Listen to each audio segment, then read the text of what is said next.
Hello, everyone, and welcome to a new episode of the podcast. This is KJ, and our podcast is Loves Teaching, Will Travel.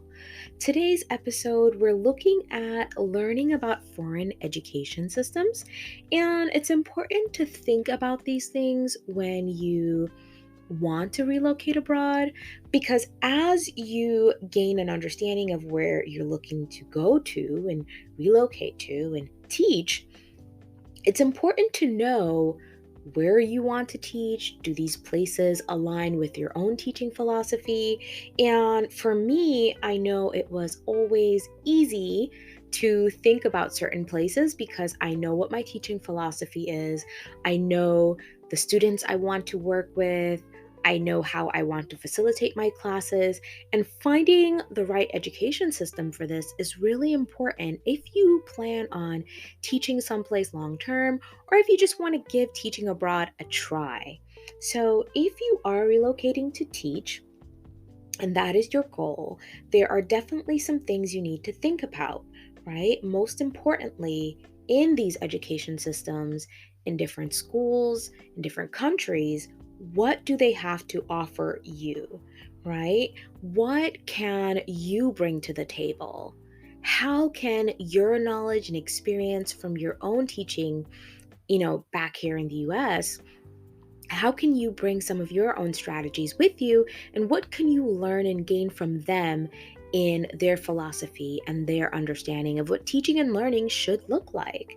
Now, for this episode of the podcast, we're going to be looking at the Finnish education system, the education system in Spain, as well as the education system in Kuwait.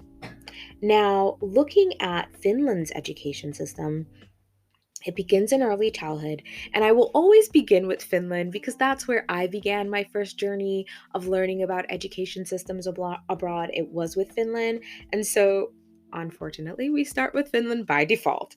So, in the Finnish education system, they usually begin with early childhood. This is usually paid for by families or by the government for children under the age of 7.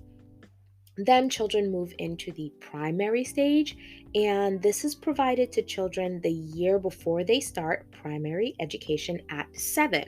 Now, for many of us here in the US, we know that kindergarten starts at 5, or you have the option of putting your child into kindergarten at 5.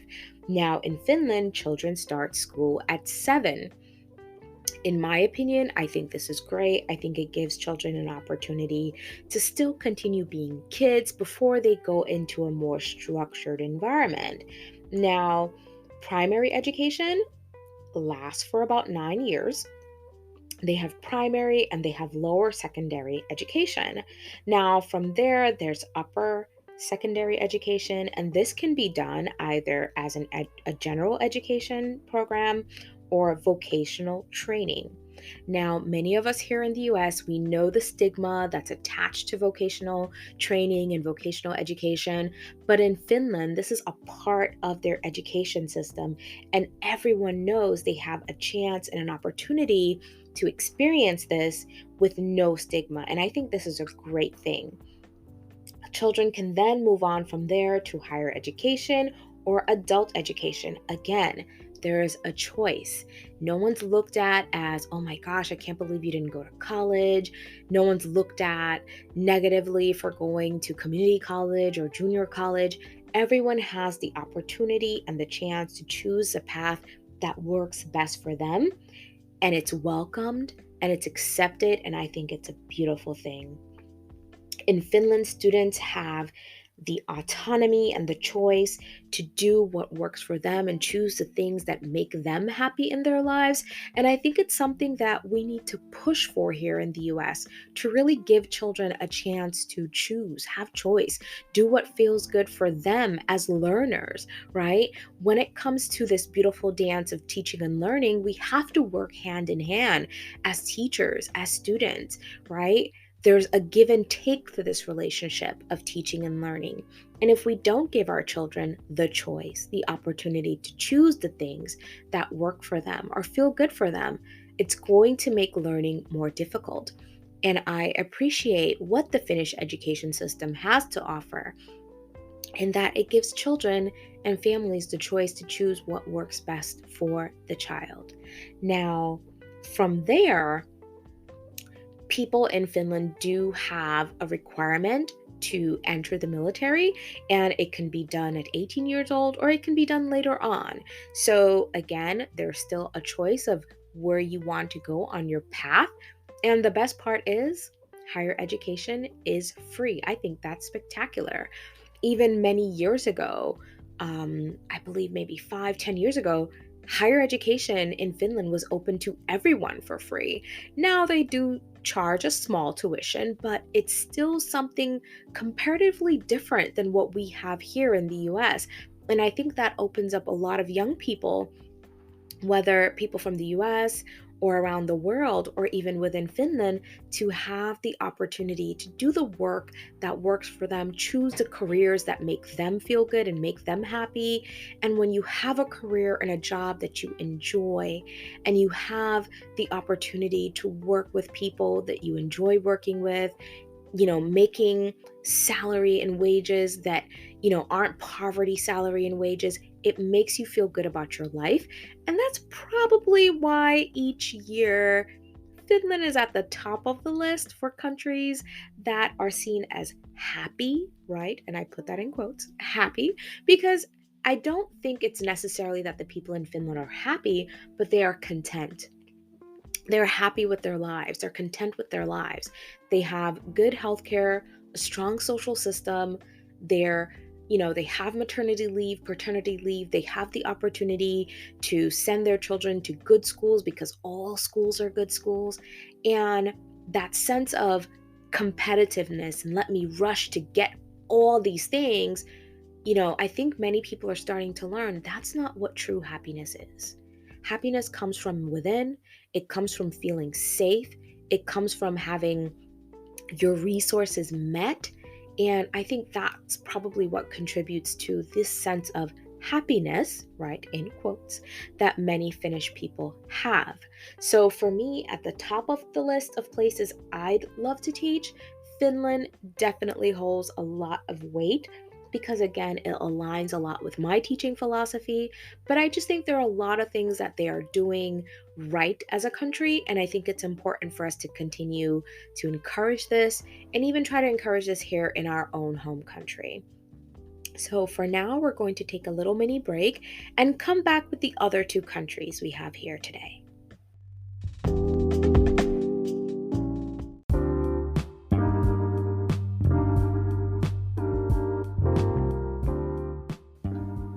We're back again. Now, the next country we're going to be looking at is Spain. And I've been to Spain several times, but I've never really taken the time to analyze their education system before now. And I really wanted to take a deep dive into what they offer, their system for early childhood, as well as their system for higher education. Again, both my expertise. So, the education system in Spain follows the national system, no matter the autonomous region. And for me, this was quite shocking because if you know Spain, they have many, many autonomous regions. There are different areas where different languages are spoken. Castilian Spanish isn't, spoken everywhere among every population. And so for me to learn that the national system is followed everywhere, I thought that was very interesting. Now, from primary, which we would see as elementary education, to secondary, which ends at the age of 16, this is compulsory and free, again, free for all children. Families also have the optional opportunity to put their children in nursery school early on, but this is not publicly funded by their government. So if you're thinking about going to Spain, working in early childhood, perhaps working in a preschool, or I know there's some lovely Montessori programs in Barcelona for early childhood. If that's what you're looking into, just be mindful these are not publicly funded. So you have to make sure you're having conversations about salary early on so that you make sure and ensure that you are going to be paid. Many people might not realize it, but in several European countries, the salary or the payment isn't paid bi-weekly or weekly like it is here. For most of us, it's actually a monthly payment that people are given. So it's important to remember wherever it is that you're working. If you decide to work in Spain, just know if you're working for a private program, you might get paid a little bit differently than you're used to. Now, students can leave secondary school with the option to get a Spanish baccalaureate or a vocational education, or even move on to university. So, again, just like with Finland, students have choices, they have options. It isn't just about getting through high school, making sure you cram everything in, be everything for everyone, right? You're doing sports, you're doing tutoring, you're doing volunteer work and pumping out A's, A's, A's. You're doing music and art and dance and everything else. And it's the pipeline to university. In Spain, you have options. There are things that you can choose to do. It's not always about going to university. The Spanish school system, again, really surprised me when it came to the national education system being followed. I think it's amazing that they can all work together, even though they speak different languages, whether it's Valencian, whether it's Catalan or Galician. They can work together to provide an education for their children, right? Using the national system and see what worked for everyone, right? Because I'm sure there are different tweaks that they have to change. There's some autonomous regions that will follow the national system, but perhaps teach the classes in their native tongue, right? So whether it's in Barcelona and students are learning in Catalan rather than Spanish, there's something there that works for them as a country, and we'll continue to see over time where things go. So if you are interested in teaching in Spain, be mindful of the options that are out there depending on where you decide to move to this country. I'm a big fan of Barcelona and the Catalan region, but there are some people who really love southern Spain and they want to be in Seville or they want to be, on the Costa del Sol, and that worked for them, right? You have to find the place that feels good for you and works out for you as far as weather and salary and, insurance, community, everything else in order to decide whether relocation is your choice. And just knowing what the education system has to offer is one step to getting you there. Now, the next country we're looking at is Kuwait. The education system in Kuwait ranges from primary to intermediate, and for what would be considered middle school for us. And from there, they have secondary, which would be seen to us here, again, in the US, as high school. So make sure that you're mindful of what the different names are for different countries, because you might relocate and find that elementary school is now primary or intermediate school is middle school, right? So just be mindful of the names for different areas as far as where you would like to teach. Now, Kuwait is ideal for teaching English, but it is also a great choice for licensed K through 12 teachers. I'm sure that's something many people don't realize that they are able to do. So, moving abroad isn't just about teaching English or getting your TEFL certificate. Please be mindful. You can relocate to a place like Kuwait and teach in their K through 12 system. Okay, not only teaching locally, but for, teaching in an international school. Now, the information I've provided to you today, I'm hoping that it helps you to open up your mind to doing some more research and understanding education systems abroad, knowing which countries and which school environments works for you. I myself would not want to relocate to another country if I'm unfamiliar with their education system. So, whether it's going there to check out the education system yourself, like I've done several times going to Finland, or doing your own research online, or maybe talking to some teachers who have already done it, This is a great way for you to learn about the environments that might work for you, and then you can adjust accordingly, whether it's getting an additional teaching license, whether it's getting an additional teaching license, or perhaps maybe, adjusting your certificate. Maybe you're currently teaching K through 5, but you want to teach middle school. Perhaps you can look into some courses or going back to take your exam in order to adjust. The best part is the internet is there for you. Our resources we have here on the podcast is here for you. The interviews I've done with many teachers abroad, it's here for you.